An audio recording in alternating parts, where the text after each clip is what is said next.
Me coube a tarefa de falar sobre o SUS, né? E eu acho que para falar sobre o SUS foi muito importante a apresentação que o José Silvestre fez sobre a situação atual do Brasil e as perspectivas no momento seguinte, né? Acho que um bom resumo, se é que se pode fazer aí do que o José Silvestre colocou,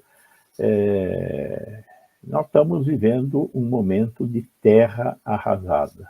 Esse governo foi muito competente em errar em todos os sentidos possíveis na administração pública, né? Lógico que no setor social ele foi muito mais devastador, né? Principalmente na área de educação e saúde. Então, neste momento que nós estamos vivendo, graças à capacidade que uma parte dos municípios e dos estados brasileiros tiveram de salvar o SUS. Mas, do ponto de vista do governo federal, do Ministério da Saúde, a gestão da saúde pública foi muito desastrosa, né? Lógico que sempre pode piorar, né? Vamos ver, por exemplo, esse projeto de futuro do Brasil feito pelas Forças Armadas, pelo Exército Brasileiro em particular, parece que comandado pelo general Vilas Boas, né?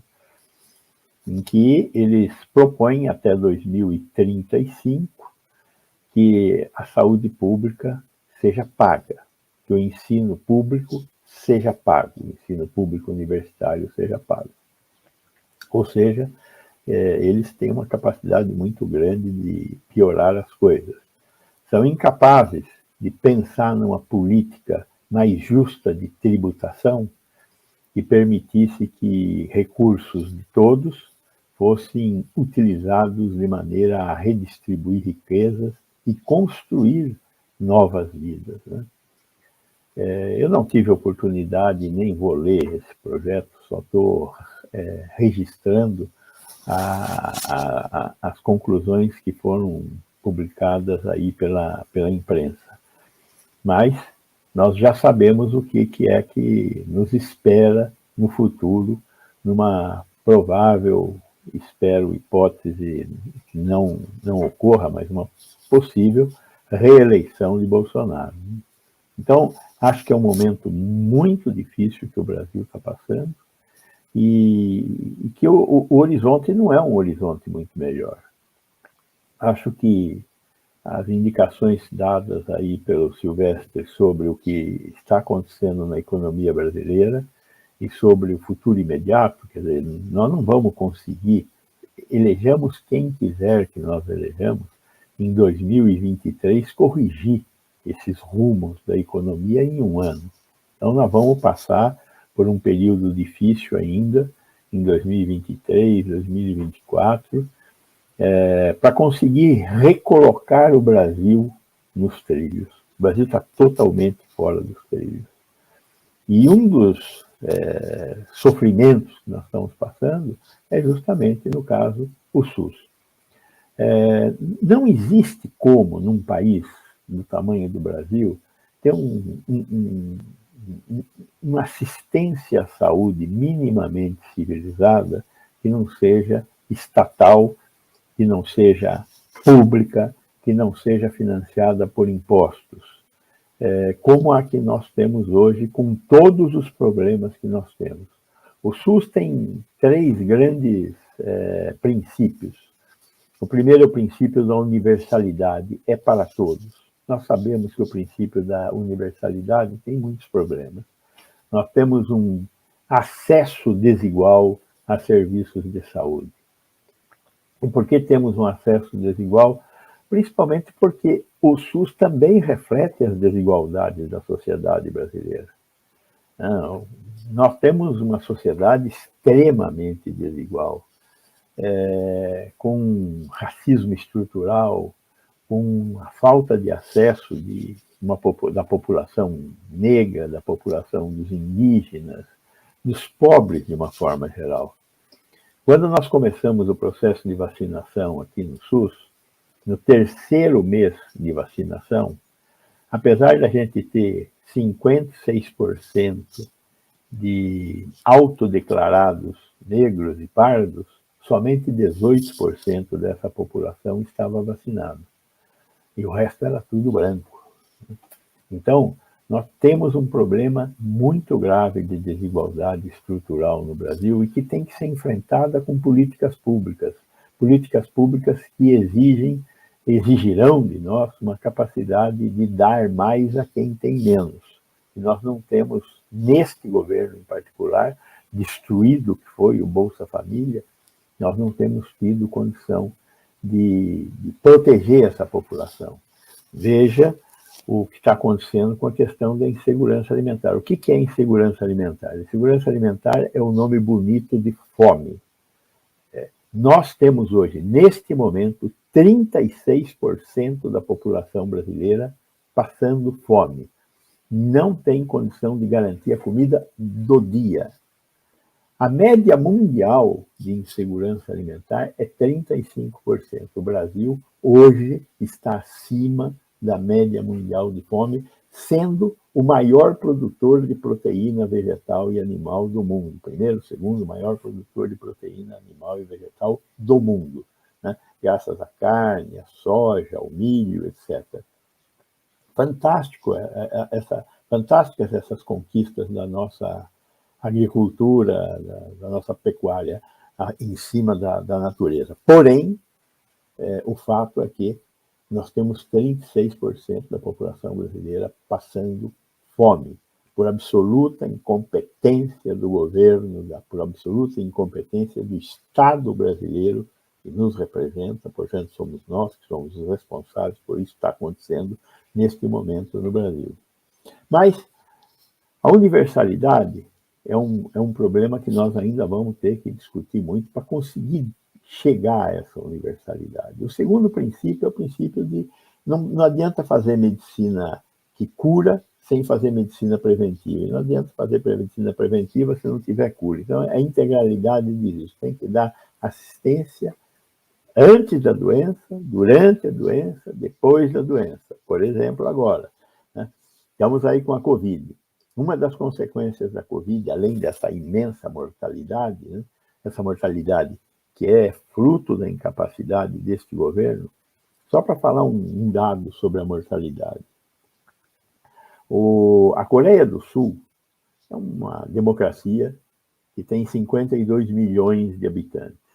Na Coreia do Sul morreu, do início da crise até agora, 25 mil coreanos. 25 mil coreanos arredondando. Veja, o Brasil tem 210 milhões de habitantes, tem 4 vezes mais a população do que a Coreia do Sul. Se no Brasil tivesse morrido o que morreu na Coreia do Sul, teriam morrido 100 mil pessoas. Nós estamos com 660 mil mortes. Por quê? Pela incompetência deste governo em gerenciar a crise sanitária. Então, está demonstrado que o genocida é genocida mesmo. Né? Então, neste momento, essa questão da Covid longa, ela está se colocando. As pessoas que escaparam, que sobreviveram à Covid, uma parte importante delas está tendo a Covid longa. Ou seja, são sintomas que continuam atrapalhando a vida, a capacidade de viver adequadamente no Brasil por parte dessas pessoas. O que elas têm que ter? Tem que ter assistência à saúde feita pelo SUS. Infelizmente, essa questão da reabilitação é um dos problemas mais importantes da oferta da integralidade. Né? A pessoa tem que ter uma medicina preventiva antes de adoecer, tem que ter uma medicina curativa quando adoece e tem que ter reabilitação após a doença. Isso que nós chamamos de integralidade. Né? Então, nós temos um problema muito grande, particularmente nessa questão da reabilitação. O Brasil cuida muito mal de seus não produtivos. Toda pessoa não produtiva, seja ela o idoso, seja ela o portador de deficiência e agora os que sofrem de Covid longa, são abandonados no meio do caminho. A sociedade brasileira precisa decidir que estes que já serviram à sociedade, que agora têm um problema de incapacidade, têm que ser atendidos de maneira melhor pelo SUS. Isso implica em um conjunto de coisas que nós já vamos poder começar a pontuar aqui. O terceiro princípio do SUS é o da equidade. O SUS tem que entregar mais a quem tem menos. Todos nós temos a mesma acesso à saúde? Nós não temos. De novo, a questão do racismo estrutural e da desigualdade. Desigualdade que tem cor. No caso do Brasil, vou dar um exemplo da mortalidade materna. A maternidade não é uma doença, portanto, nós não temos que ter mortalidade associada à maternidade. Mas existem algumas doenças típicas da gestação, poucas doenças, e aí existe alguma possibilidade de mães morrerem. A expectativa de morte de mães, de acordo com a Organização Mundial da Saúde, é da ordem de 15 a 20 mães para cada 100 mil nascidos vivos. No Brasil, essa mortalidade é de 65 mães por cada 100 mil nascidos vivos. Morrem, pelo menos, 3 vezes mais mães do que poderiam morrer. Porém, entre as pretas, a mortalidade materna é da ordem de 250 por 100 mil. A chance de uma preta morrer é 6 vezes maior do que a chance de uma branca morrer da gestação. Quer dizer, isto exige que este princípio do SUS, a equidade, seja colocada em ação. Quando entra no sistema de saúde uma mãe que não seja branca, ela tem que ser olhada de maneira diferente, porque a probabilidade dela morrer é muito maior. Então, nós temos que ter políticas afirmativas também dentro da assistência à saúde, porque as consequências delas são importantes do ponto de vista da possibilidade de viver e de ter acesso a ações e serviços de saúde. Então, esses 3 princípios são fundamentais para que a gente construa um país melhor. Assistência à saúde é um instrumento de construção de um país melhor. Nós temos que conseguir fazer com que a assistência à saúde funcione e entregue para a sociedade a expectativa que nós temos, que é uma sociedade melhor e mais igual. Então, o SUS não é uma decisão se sim, se não, como os militares estão propondo no seu plano de trabalho. Sem SUS, nós não seremos civilizados.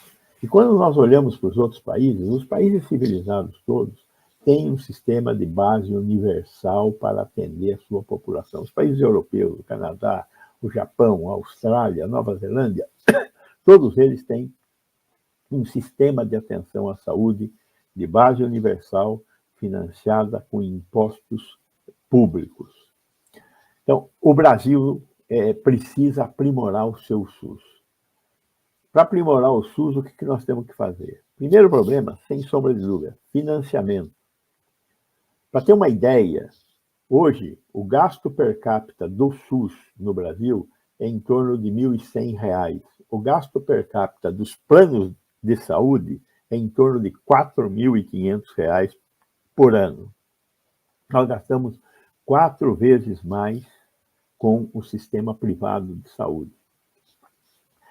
É pago por cada um, é pago pela economia brasileira. Não existe essa história de o dinheiro vem do meu bolso. O dinheiro vem da sociedade. O dinheiro vem das empresas, que 80% dos planos de saúde são financiados por empresas. É um benefício oferecido pela empresa. Isso entra na estrutura de custos e diminui o imposto de renda a ser pago pelas empresas. Então, isso é financiado pela sociedade. O plano de saúde individual que nós temos é financiado pela sociedade brasileira, pelos pobres também. desse sistema tributário podre que nós temos. Né? Então, financiamento é uma questão crítica. O Brasil, dos países de desenvolvimento médio, é um dos que menos aplicam recursos. Ele aplica 9% do PIB. O gasto público em saúde é 4% do PIB. É a metade do gasto público em saúde desses outros países mais civilizados que o Brasil. Então, esta é uma discussão fundamental. Lógico que ela não vai se resolver em 2023. Vai demorar, se houver disposição para resolver esse problema, vai demorar alguns anos para conseguir fazer esse tipo de ajuste. O segundo problema é um problema de gestão. Nós precisamos gastar melhor, sem dúvida. Agora, esse não é um problema do SUS. Esse é um problema da administração pública brasileira, que afeta todos os serviços públicos oferecidos pelo Estado brasileiro. Educação, saúde, transporte, petróleo, tudo. O Brasil é muito mal gerido. Por quê? Um Estado incompetente. O Estado brasileiro é um Estado incompetente. Nós temos que fazer uma reforma administrativa importante, tornar o Estado mais eficiente. Capacidade de dar um retorno maior para aquilo que são os impostos que devem ser melhor coletados. Temos que fazer a reforma tributária, que até hoje não saiu, para conseguir ter um financiamento mais adequado da sociedade brasileira. Mas temos que aprender a gastar melhor. Então, gestão é fundamental, sim. O terceiro problema do SUS é o próprio modelo de prestação de serviços de saúde. O município de São Paulo tem 20 hospitais. O estado de São Paulo, no município de São Paulo, tem 20 hospitais. As duas redes públicas, a estadual e a municipal, não se conversam nem quando são governados pelo mesmo partido, como acontece agora. Os tucanos estão no poder do município e do estado, mas a rede pública não conversa. Não tem fila única. Lembra a história da fila única?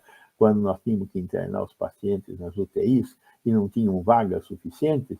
Pois bem, no município de São Paulo, isso acontece em todos os municípios de médio e grande porte que têm rede própria. São 300 municípios, mas eles têm rede própria. E essa rede própria do Estado não conversa com a rede própria do município, no Brasil inteiro. No Brasil inteiro. E nós temos 300 cidades médias no Brasil, médias e grandes. Essas cidades médias e grandes concentram 60% da população. Todas elas têm uma rede de assistência de média e alta complexidade, hospitais, ambulatórios especializados. As redes não conversam. A Grande São Paulo tem 19 milhões de habitantes, tem 39 municípios. O município de São Paulo interna 15% de não munícipes. Tudo isso acontece sem gestão, sem integração entre o Estado e o município. Este é o grande desafio do SUS no Brasil nesse momento, além do financiamento, da gestão, é lógico. Nós temos que integrar rede estadual e rede municipal. O governo federal tem pouca rede. São só os hospitais universitários, basicamente, e alguns hospitais no Rio de Janeiro. São 6 hospitais no Rio de Janeiro e a rede universitária composta aí por uns 50 hospitais. Mas tem que haver uma integração e filas únicas para que a gente possa gerenciar a nossa escassez de oferta de serviços de saúde para ter um SUS mais adequado. O quarto problema, então, temos que ter mais dinheiro, mais gestão e uma gestão da saúde melhor. O quarto grande problema é a questão das políticas de desenvolvimento de ciência, tecnologia, inovação e produção. Veja o que nós passamos aqui com equipamento de proteção individual durante a crise da Covid, com medicamentos durante a crise da Covid, acesso a vacinas durante a crise da Covid. O Uruguai tem um problema lá de falta de medicamentos. O que acontece? Vai na farmácia da esquina e compra 4,5 milhões de habitantes. O Brasil, com 210 milhões de habitantes, com um sistema de atenção à saúde como o SUS, não tem farmácia na esquina que resolva. O Brasil tem que ter indústria, para resolver seus problemas. Para ter indústria, precisa ter política industrial, política de pesquisa, política de incentivo à produção do que ele precisa. Então, não tem como a gente resolver esses problemas, por exemplo, agora, quando China e Índia concentram a produção de IFAs, os insumos farmacêuticos ativos, a matéria-prima para produzir medicamentos. De repente, nós estamos com falta de um monte de medicamentos. E qual é a razão disso? Falta de política pública.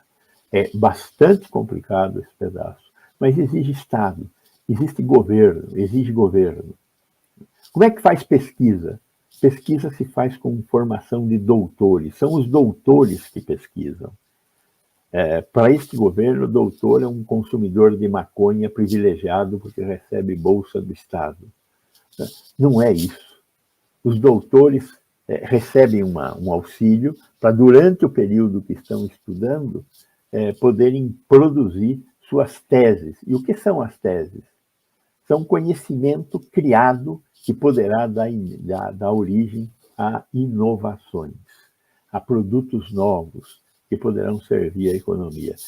Sem política pública, nós não vamos conseguir melhorar o SUS. E um último problema, o quinto problema, é a questão do controle social. Um dos grandes elementos do SUS, da construção do SUS, foi a criação do controle social. As comissões de gestão, Comissão de Gestão Nacional, Conselho Nacional de Saúde, Conselhos Estaduais de Saúde, Conselhos Municipais de Saúde. São conselhos que têm composição de 50% população, 25% trabalhadores e 25% gestores. O Brasil é um país único em ter esses controles. Uma das razões de segurar minimamente a destruição do Ministério da Saúde foi a existência do Conselho Nacional de Saúde. Está lá lutando contra este governo neste momento. É fundamental que a gente revalorize a presença dos conselhos na sociedade brasileira. E, finalmente, o que nós podemos esperar nessa transição em relação ao futuro da medicina brasileira, no que diz respeito à Covid-19 e agora à varíola dos macacos? E pode ter certeza, vão aparecer outras crises. Deste século, só dos anos 2000 para cá, nós tivemos em 2003 a gripe aviária, tivemos uma gripe suína aí em 2005, 2006, tivemos a H1N1 em 2008, 2009. Na África tivemos a gripe do camelo em 2012. E agora tivemos, aí no meio do caminho, tivemos alguns outros pequenos problemas mais localizados e agora finalmente a Covid. Então, a gente pode até se surpreender com essas coisas, mas elas são esperadas. Enquanto nós estamos fazendo pressão ecológica sobre o meio ambiente, nós vamos ter doenças saltando de animais para o homem, como aconteceu com a Covid. A Covid estava lá no morcego, no pangolim, e saltou para o homem. Por quê? Porque o homem está pressionando o morcego. O morcego, numa China que tem 1 bilhão e 400 milhões de habitantes, o morcego está sendo cada vez mais expulso. E aí o vírus fez esse salto, né? Veio para o homem. Essa questão do macaco na África, nós sabemos disso desde 1958, a varíola do macaco. Ele está saltando para o homem. O que está acontecendo? O homem se alimenta de macacos na África. E é por isso que ele saltou para o homem. E qual é a chance da varíola do macaco se dar bem em nós, nos homens? É grande. Qual é o problema da varíola do macaco? Ela até não é uma doença tão grave. Ela mata, a doença do macaco aí da Nigéria mata 1%, e a doença do Congo mata 10%. A varíola humana, que acabou lá na década de 70, foi a maior executora de homens da humanidade, da história da humanidade.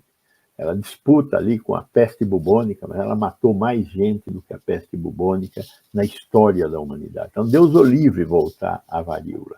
Mas a varíola do macaco, mais branda, pode ser um substituto adequado. Veja, o que nós temos que fazer? Nós temos que ter um SUS com capacidade de enfrentar, como teve capacidade de enfrentar com todos os problemas, a Covid-19. Mas nós temos que conseguir também ter uma política ambiental que respeite o meio ambiente e que destrua menos os nossos biomas e que tenha capacidade de vigiar o aparecimento de novos micro-organismos que podem significar o fim da espécie humana. Então, está na hora de a gente ter governos que se preocupem com o meio ambiente e com a saúde humana. Saúde humana e saúde ambiental é uma coisa só. Nós precisamos entender isso de maneira mais adequada e ter sistemas de vigilância que acompanhem essas condições no Brasil. Então, o futuro depende de nós. Vai ser tão bom ou tão ruim quanto nós formos capazes de produzi-lo em 2 de outubro. Então, não há que se chorar sobre o que vai acontecer. Há que se lutar para que aconteça o que nós queremos que aconteça, que é uma possibilidade de ter um Brasil melhor. E certamente faz parte de um Brasil melhor, um SUS melhor.